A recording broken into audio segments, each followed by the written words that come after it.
All right, coming up next, it's a UFC lightweight division bout.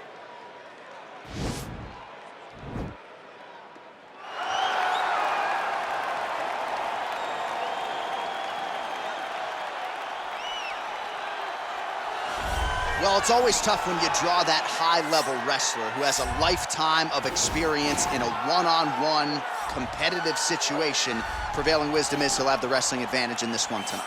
As his dad said, the moment he introduced him to the sport, he knew that he was made to be a wrestler. The kid slept in his headgear. He only wants to wrestle, and by doing that, he puts you in danger. He's constantly in your face, constantly trying to dig at your gas tank. He goes from transition to transition, single to double to high crotch. It does not matter the attack. He just knows that he will give you so much to process in terms of the wrestling that eventually he will get you to the ground. You ever sleep in your headgear? I sleep in my headgear. All the time? All the time. All right, big one for him here tonight. Let's get to it. Well, the celebrities are out. The floor seats are packed because the notorious one, Conor McGregor, makes his triumphant return here tonight. There's always a special feel when a UFC main event is about to unfold, but Conor McGregor just takes it to that requisite next level. J.A., as a fan, I usually sit right next to the octagon, but when Conor fights, I got to be in the first row behind the barrier because the celebrities are out in droves.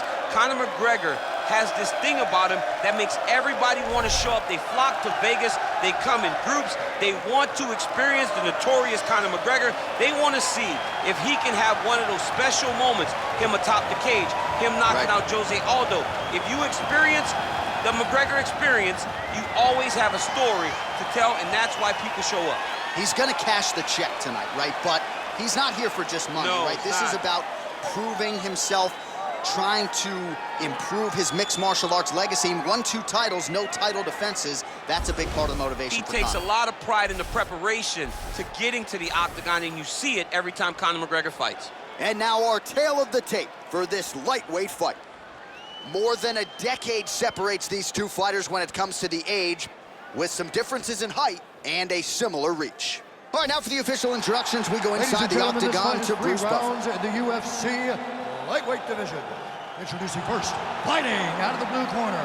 This man is a wrestler, holding a professional record of 18 wins, 1 loss. He stands 6 feet 1 inch tall, weighing in at 155 pounds. Fighting out of Las Vegas, Nevada, awesome! And now introducing his opponent, fighting out of the red corner. A kickboxer, holding a professional record of 27 wins, 8 losses. He stands 5 feet 9 inches tall, weighing in at 155 pounds. Fighting out of Dublin, Ireland, the notorious Conor McGregor! And when the action begins, our referee in charge, Dan Mergliata. So Dan Mergliata shares the cage. You ready?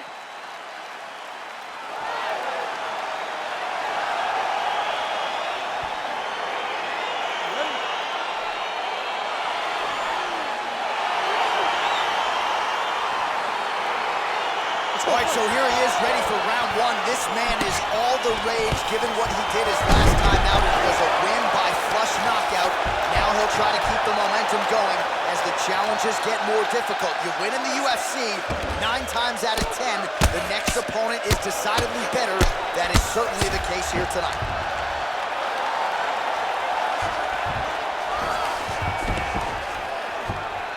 All right, so he postures up here and now figures to rain down some ground strikes. Yeah, the ground and pound will be aplenty from this position. All right, so he's got the body locked down. Well, you got to start killing those hooks right away, or he's going to start to try to attack the rear choke.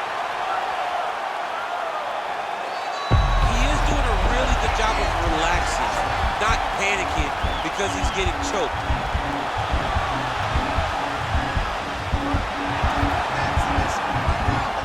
Yeah, notice he just took the body triangle, readjusted the lock, and now it looks like he's got it.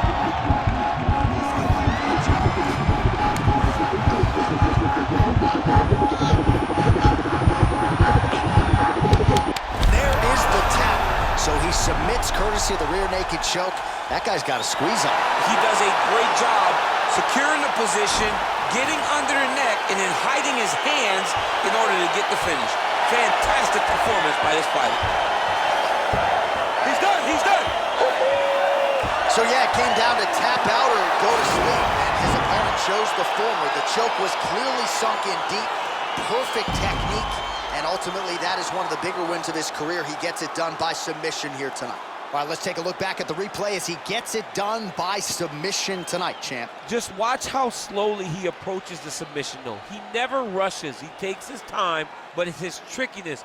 It's his ability to trick people into going to the floor with him that puts them in danger and finishing fights. So there he is, your winner by submission. That is a finish they will likely be talking about for some time. Big win, major statement made to the rest of this division. Ladies and gentlemen, referee Dan Bergliana has called a stop to this contest at 1 minute, 53 seconds of the very first round. Declaring the winner by tap out, offside. All right, so there he is, all smiles, and rightfully so after he gets the job done by submission tonight. He told me off the air before the fight that he was going to submit him, and that's exactly what happened, man. I mean, you know, this guy has such a great submission game that you cannot lay in his guard. And his opponent is known to lay in the guard. He made him pay for it tonight and got the submission victory.